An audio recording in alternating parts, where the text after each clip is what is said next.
ദൈവനാമത്തിന് മഹത്വം ഉണ്ടാകട്ടെ. എല്ലാ സഹോദരി സഹോദരന്മാർക്കും സ്നേഹവന്ദനം. ഞാൻ എൻ്റെ വചന ശുശ്രൂഷയിൽ പല പ്രാവശ്യം പറഞ്ഞിട്ടുള്ള ഒരു കാര്യം ആവർത്തിക്കാനാണ് ഇന്നത്തെ പ്രബോധനത്തിന് വേണ്ടി ഞാൻ പ്രാർത്ഥിച്ചപ്പോൾ എനിക്ക് ദൈവം നൽകിയ നിയോഗം. നമ്മുടെ ശുദ്ധീകരണത്തിന് വേണ്ടി നമ്മൾ നിരന്തരം പ്രാർത്ഥിക്കേണ്ട ഒരു പ്രാർത്ഥന പഠിപ്പിക്കാനാണ് ഞാൻ ആഗ്രഹിക്കുന്നത്, ദൈവത്തിൽ ശരണപ്പെടുന്നത്. പക്ഷെ അത് പ്രാർത്ഥന പഠിപ്പിക്കണമെങ്കിൽ ഇപ്പം നമ്മൾ കേട്ടതുപോലെ നമ്മുടെ ദൈവം നമുക്ക് സുവിശേഷത്തിലൂടെ നൽകിയിരിക്കുന്ന വസ്തുതകൾ നമ്മൾ തിരിച്ചറിയണം. അതിൻ്റെ അടിസ്ഥാനത്തിൽ വേണം നമ്മൾ പ്രാർത്ഥിക്കാൻ. അപ്പോൾ ഒന്നാമതായിട്ട് നമുക്ക് എബ്രായ ലേഖനം 9-ാം അധ്യായം അതിൻ്റെ 14-ാം വാക്യം, ഇന്നലെ നമ്മൾ ഉപവാസ പ്രാർത്ഥനയ്ക്ക് വന്നവർക്കെല്ലാം അറിയാം, നമ്മൾ വായിച്ചു കേട്ട ഒരു വചന ഭാഗമാണ്. ഇതിൽ നിന്ന് തന്നെയാണ് ഞാൻ ആരംഭിക്കുന്നത്. ഞാൻ തന്നെ വായിക്കാം. എബ്രായർ 9:14.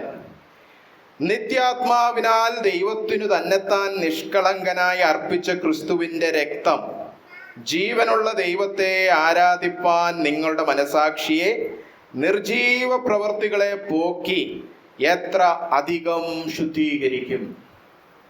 ഇവിടെ കർത്താവിൻ്റെ രക്തത്തെ കുറിച്ചാണ് പറഞ്ഞിരിക്കുന്നത്. കർത്താവിൻ്റെ രക്തം നമ്മുടെ മനസാക്ഷിയെ നിർജീവ പ്രവൃത്തികളിൽ നിന്ന് ശുദ്ധീകരിക്കും. അതുകൊണ്ട് നമുക്കെന്ത് ഗുണം? നമുക്ക് ജീവനുള്ള ദൈവത്തെ ആരാധിപ്പാൻ കഴിയും.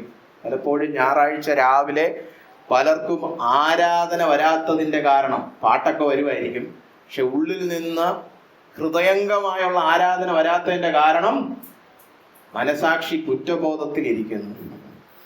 ശനിയാഴ്ച രാത്രി കണ്ട തോന്നിവാസമൊക്കെ ചെയ്തേച്ച് ഞായറാഴ്ച രാവിലെ കയറി വന്ന കുറ്റബോധം വരും.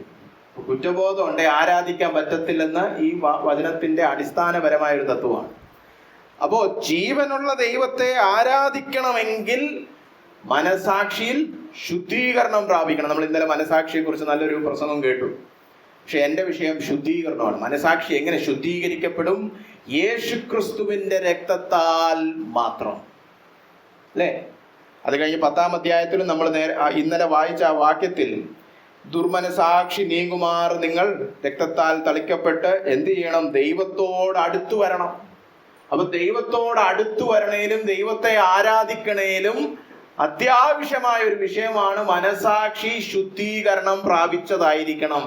കുറ്റബോധത്തിൽ നിന്ന് ശുദ്ധീകരണം പ്രാപിക്കണം. അതിന് ദൈവം സുവിശേഷത്തിലൂടെ നമുക്ക് നൽകിയിരിക്കുന്ന ദാനമാണ് യേശുക്രിസ്തുവിന്റെ രക്തം. എന്താ രക്തം സൂചിപ്പിക്കുന്നത്? ക്രൂശിലെ മരണം. നമ്മുടെ പാപങ്ങൾക്കായിട്ടുള്ള ദൈവക്രോധം പകരക്കാരനായി യേശുക്രിസ്തു വന്ന് സഹിച്ച യാഗമാണ് ക്രൂശിലെ യാഗം. അപ്പൊ രക്തത്താൽ തളിക്കപ്പെടുക, കഴുകപ്പെടുക എന്നൊക്കെ പറഞ്ഞു കഴിഞ്ഞാൽ ഈ ക്രൂശിലെ പ്രവൃത്തിയുടെ അനുഗ്രഹം പ്രാപിക്കുക, അതിലൂടെ കടന്നു വരുന്ന ശുദ്ധീകരണം പ്രാപിക്കുക. അപ്പോൾ മനസാക്ഷിയിൽ ശുദ്ധീകരണം പ്രാപിക്കണമെങ്കിൽ എന്ത് വേണം? നമുക്ക് 1 യോഹന്നാനിലേക്ക് കടക്കാം. ഇപ്പം നമ്മുടെ സഹോദരൻ നമ്മളോട് പറഞ്ഞതേ ഉള്ളൂ, നമ്മൾ പാപം ഏറ്റു പറയുമ്പോൾ ദൈവത്തിന് എന്തോ ഒരു സന്തോഷം, അല്ലേ? അത് തന്നെ ഞാനും ചൂണ്ടിക്കാണിക്കാൻ ആഗ്രഹിക്കുന്നത്, അല്ലേ? 1 യോഹന്നാൻ 1:7 പറഞ്ഞിരിക്കുകയാണ്, നമുക്ക് തമ്മിൽ കൂട്ടായ്മ എപ്പോഴാണ്? ദൈവം വെളിച്ചത്തിലിരിക്കുന്നു, നാമും വെളിച്ചത്തിൽ നടക്കുന്നുവെങ്കിൽ നമുക്ക് ദൈവവുമായിട്ട് കൂട്ടായ്മയുണ്ട്. അവന്റെ പുത്രനായ യേശുവിന്റെ രക്തം സകല പാപവും പോക്കി നമ്മെ ശുദ്ധീകരിക്കുന്ന രക്തമാണ്. അതാണ് യേശുക്രിസ്തുവിന്റെ രക്തത്തിന്റെ പ്രത്യേകത. അത് പാപങ്ങളെ കഴുകി നമ്മെ ശുദ്ധീകരിക്കുന്ന രക്തമാണ്. 9-ാം വാക്യം, നമ്മുടെ പാപങ്ങളെ ഏറ്റുപറയുന്നുവെങ്കിൽ അവൻ നമ്മുടെ പാപങ്ങളെ ക്ഷമിച്ച് സകല അനീതിയും പോക്കി നമ്മെ ശുദ്ധീകരിപ്പാൻ തക്കവണ്ണം വിശ്വസ്തനും നീതിമാനുമാകുന്നു. പാപങ്ങൾ ക്ഷമിച്ചു തരുവാൻ ദൈവം വിശ്വസ്തനും നീതിമാനുമാകുന്നു. പക്ഷേ വ്യവസ്ഥ എന്താണ്? ഞാൻ പാപങ്ങൾ ഏറ്റുപറയണം. ഏറ്റുപറയാതിരുന്നാൽ ഈ ശുദ്ധീകരണം ഒന്നും സംഭവിക്കത്തില്ല. അപ്പൊ ഏറ്റുപറയുമ്പോൾ കർത്താവിന്റെ രക്തം നിമിത്തം പാപങ്ങൾ ക്ഷമിച്ച് സകല അനീതിയും പോക്കിത്തരും. 7-ാം വാക്യത്തിൽ പറഞ്ഞു പാപങ്ങൾ പോക്കിത്തരും. 9-ാം വാക്യത്തിൽ പറയുന്നു അനീതി പോക്കിത്തരും. അല്ലെ? അപ്പൊ രണ്ട് രീതിയിൽ രക്തം നമ്മളെ ശുദ്ധീകരിക്കുന്നുണ്ട്. കുറ്റബോധം വരുമ്പോൾ മനസാക്ഷിയിലുള്ള പാപക്കറകൾ നീക്കിക്കളയുവാൻ യേശുക്രിസ്തുവിന്റെ രക്തം മതിയായ രക്തമാണ്. രണ്ടാമതായിട്ട് അനീതി അല്ലെങ്കിൽ പാപ സ്വഭാവത്തിൽ നിന്നും ഒരു തുടർമാനമായ ശുദ്ധീകരണം നമുക്ക് ആവശ്യമാണ്. അതിനും യേശുക്രിസ്തുവിന്റെ രക്തം മതിയായ രക്തമാണ്. അപ്പോൾ എല്ലാ ദിവസവും രാവിലെ എഴുന്നേറ്റ് ദൈവസന്നിധിയിൽ വരുമ്പോൾ ഒന്നാമത്തെ പ്രാർത്ഥന ഇതായിരിക്കണം: കർത്താവിന്റെ രക്തത്താൽ എന്നെ കഴുകണമേ. അറിയാവുന്ന പാപങ്ങൾ, ഓർമ്മ വരുന്ന പാപങ്ങൾ, പ്രത്യേകിച്ച് പരിശുദ്ധാത്മാവ് ബോധ്യം തരുന്ന പാപങ്ങൾ ഏറ്റുപറഞ്ഞുകൊണ്ട് പ്രാർത്ഥിക്കണം. രക്തത്താൽ എന്നെ ഒന്ന് കഴുകിയാട്ടെ, എല്ലാ പാപക്കറകളും കഴുകിയാട്ടെ, എല്ലാ പാപ സ്വഭാവത്തിൽ നിന്നുള്ളൊരു ശുദ്ധീകരണം പകർന്നു തന്നാട്ടെ. ഈ കഴുകപ്പെട്ട ശുദ്ധീകരണം പ്രാപിച്ച ശുദ്ധ മനസാക്ഷിയോടെ എനിക്ക് ജീവനുള്ള ദൈവത്തെ ഇന്ന് ആരാധിക്കണം, ഇന്ന് അടുക്കണം. അങ്ങനെ വേണം നമ്മുടെ ദിവസം ആരംഭിക്കുവാൻ. അങ്ങനെ രക്തത്താൽ എന്നെ കഴുകണമേ. രണ്ടാമതായിട്ട് അതിനോട് ചേർന്ന് പോകുന്ന പ്രാർത്ഥനാ വിഷയം എഫീഷ്യ ലേഖനം 5-ാം അധ്യായത്തിലേക്ക് കടന്നു വരാം. എഫീഷ്യ ലേഖനം 5:18 നമ്മൾ ഇങ്ങനെ വായിക്കുന്നു: വീഞ്ഞു കുടിച്ച് മത്തരാകരുത്, അതിനാൽ ദുർനടപ്പുണ്ടാകുമല്ലോ, ആത്മാവ് നിറഞ്ഞവരായി. മലയാളത്തിൽ അങ്ങനെ പറഞ്ഞിരിക്കുന്നത്. ശരിക്കും പറയേണ്ടത് ആത്മാവ് നിറഞ്ഞവരായിരിക്കണം. പിന്നെ അത് നിമിത്തമാണ് പാട്ടുപാടുന്നത് ആത്മാവ് നിറഞ്ഞവരായതുകൊണ്ടാണ്. പക്ഷേ ആത്മാവ് നിറഞ്ഞവരാകണം, അതൊരു കൽപ്പനയാണ്, അത് നമ്മുടെ ഉത്തരവാദിത്വമാണ്. എപ്പോഴും ആത്മനിറവിൽ നമ്മൾ നടക്കണം. അപ്പൊ രക്തത്താൽ കഴുകൽ പ്രാപിച്ചു കഴിഞ്ഞാൽ അടുത്ത പ്രാർത്ഥന ഇതായിരിക്കണം: എന്നെ ആത്മാവിനാൽ നിറയ്ക്കണമേ. എന്നും പ്രാർത്ഥിക്കണമല്ല, വല്ലപ്പോഴും. ചിലരുണ്ട് ശുശ്രൂഷയ്ക്ക് വിളിക്കുമ്പോൾ പ്രാർത്ഥന തുടങ്ങും. എവിടെങ്കിലും പ്രസംഗിക്കാൻ വിളിച്ചിട്ടുണ്ട്, അല്ലെങ്കിൽ പാട്ട് പാടാൻ വിളിച്ചിട്ടുണ്ടെങ്കിൽ അന്ന് രാവിലെ ഭയങ്കര ജിംനാസ്റ്റിക്സ്, കസറത്ത് പ്രാർത്ഥനയാണ്. എന്നെ ആത്മാവിനാൽ നിറച്ചോട്ടെ, അഭിഷേകം ചെയ്താട്ടെ, അല്ലെ? അങ്ങനെ ശുശ്രൂഷ ചെയ്യുന്നതിന് 4 മണിക്കൂർ മുമ്പ് മാത്രം പ്രാർത്ഥിച്ചാൽ പോരാ, എന്നും എപ്പോഴും നിങ്ങൾ ആത്മനിറവുള്ളവരായിരിക്കണം. എന്തിനാ ആത്മനിറവ്? ഇവിടെ തന്നെ ഈ വാക്യത്തിന്റെ തൊട്ടു മുമ്പിൽ പറഞ്ഞിട്ടുണ്ട്: ബുദ്ധിഹീനരാകാതെ കർത്താവിന്റെ ഇഷ്ടം ഇന്നതെന്ന് ഗ്രഹിച്ചുകൊള്ളുവിൻ എന്ന് പറഞ്ഞിട്ട് ആത്മനിറവിനെ കുറിച്ച് പറഞ്ഞു. ആത്മനിറവ് എന്തിനാണ്? കർത്താവിന്റെ ഇഷ്ടം ചെയ്യുവാൻ, അല്ലെ? സമയമെടുക്കുന്നില്ല. റോമാലേഖനം 8 പറഞ്ഞിട്ടുണ്ട്: ആത്മാവിന്റെ പ്രമാണമാണ് യേശുക്രിസ്തുവിന്റെ ജീവൻ. ആ ജീവൻ എന്നിൽ വ്യാപരിക്കുമെങ്കിൽ പാപത്തിന്റെ പ്രമാണത്തിൽ നിന്ന് എനിക്ക് സ്വാതന്ത്ര്യം ലഭിക്കും. അപ്പൊ എന്തിനാണ് ആത്മനിറവ്? പാപത്തിന്റെ അടിമത്വത്തിൽ നിന്ന്, പാപത്തിന്റെ അധീനതയിൽ നിന്ന് എനിക്ക് സ്വാതന്ത്ര്യം പകരുന്നു തരുവാൻ കഴിയുന്ന ഏക ജീവനാണ് യേശുക്രിസ്തുവിന്റെ പുനരുത്ഥാന ജീവൻ.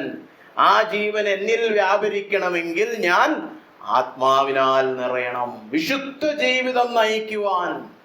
അല്ലാതെ നമുക്ക് ആർക്കും പാപത്തെ അതിജീവിക്കുവാൻ കഴിയുകയില്ല, അല്ലേ?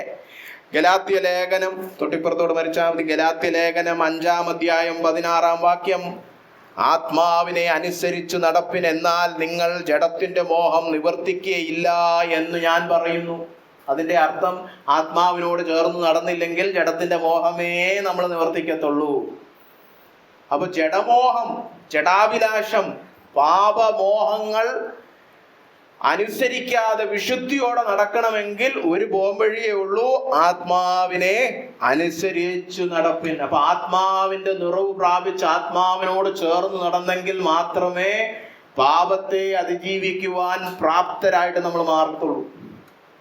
അതുകൊണ്ട് വിശുദ്ധ ജീവിതം നയിക്കണമെങ്കിൽ പ്രാർത്ഥിക്കണം. എന്ത് പ്രാർത്ഥിക്കണം? എന്നെ ആത്മാവിനാൽ നിറയ്ക്കണമേ എന്നും പ്രാർത്ഥിക്കണം. എല്ലാ ദിവസവും രാവിലെ രക്തത്താലുള്ള കഴുകലൊക്കെ പ്രാപിച്ച്, നല്ല മനസാക്ഷിയൊക്കെ പ്രാപിച്ച് ദൈവസന്നിധിയിൽ ഇരിക്കുമ്പോൾ അടുത്ത പ്രാർത്ഥന ഇതായിരിക്കണം: എനിക്ക് ഇന്ന് പാപത്തിന്റെ മേൽ ജയം കൊണ്ടാടുവാൻ അത്യാവശ്യമായിട്ടുള്ള, അനിവാര്യമായിട്ടുള്ള ആ പരിശുദ്ധാത്മാവിന്റെ നിറവ് പകർന്നു തരണം. എന്നും ചോദിക്കണം, എപ്പോഴും ചോദിക്കണം. ലൂക്കോസ് 11 നമ്മൾ എടുക്കുന്നില്ല. കർത്താവ് എന്താ പറഞ്ഞേ? നിങ്ങൾ ദോഷിയായിരിക്കെ നിങ്ങളുടെ കുഞ്ഞുങ്ങൾക്ക് നല്ല ദാനങ്ങളെ കൊടുക്കാൻ അറിയാമെങ്കിൽ പരിശുദ്ധാത്മാവിന് വേണ്ടി യാചിക്കുന്നവർക്ക് പിതാവ് എത്ര അധികം നൽകും എന്ന് പറഞ്ഞാൽ, പരിശുദ്ധാത്മാവിന് വേണ്ടി പ്രാർത്ഥിച്ചാൽ ഉറപ്പായിട്ട് ഉത്തരം കിട്ടും. ആത്മാർത്ഥമായിട്ട് വിശുദ്ധി ലക്ഷ്യം വെച്ച് നമ്മൾ ഹൃദയംഗമായിട്ട് കർത്താവിനോട് പ്രാർത്ഥിക്കുകയാണെങ്കിൽ ഉറപ്പായിട്ടും അതിന് ഉത്തരം പിതാവ് നൽകുമെന്ന് ആര് പറഞ്ഞിരിക്കുകയാണ്? യേശുക്രിസ്തു പറഞ്ഞിരിക്കുകയാണ്. അപ്പൊ നമുക്ക് ഉറപ്പുണ്ട് ഈ പ്രാർത്ഥനയ്ക്ക് ഉത്തരം ലഭിക്കുന്നതുകൊണ്ട് പരിശുദ്ധാത്മ നിറവിനായിട്ട് പ്രാർത്ഥിക്കണം. അപ്പൊ ആദ്യം രക്തത്താൽ എന്നെ കഴുകണമേ, രണ്ടാമത് ആത്മാവിനാൽ എന്നെ നിറയ്ക്കണമേ, അവസാനമായിട്ട് യോഹന്നാൻ 17:17 നമുക്ക് വായിക്കാം. നിന്റെ സത്യത്താൽ അവരെ, അതായത് ദൈവജനത്തെ വിശുദ്ധീകരിക്കണമേ, നിന്റെ വചനം സത്യമാകുന്നു. അപ്പൊ സത്യത്താൽ ഒരു ശുദ്ധീകരണം, വചനത്താൽ ഒരു ശുദ്ധീകരണം നമ്മൾ എടുക്കുന്നില്ല. എബ്രായ ലേഖനം 4 പറഞ്ഞിരിക്കുന്നത് ദൈവത്തിന്റെ വചനം ജീവനും ചൈതന്യവുമുള്ളതെന്നാണ് മലയാളത്തില്. നമ്മൾ ഈ ചൈതന്യം എന്ന് പറഞ്ഞാൽ മനസ്സിലാകത്തില്ല അല്ലേ? എന്താ ഈ ചൈതന്യം? ഇംഗ്ലീഷിലൊക്കെ word of God is living and active എന്നാണ്. ആക്റ്റീവ് എന്ന് പറഞ്ഞാൽ ഇഫക്റ്റീവ് അല്ലെങ്കിൽ ഇഫക്ച്വൽ എന്നൊക്കെ പറയാം. പ്രവർത്തിക്കുന്ന വചനമാണ്.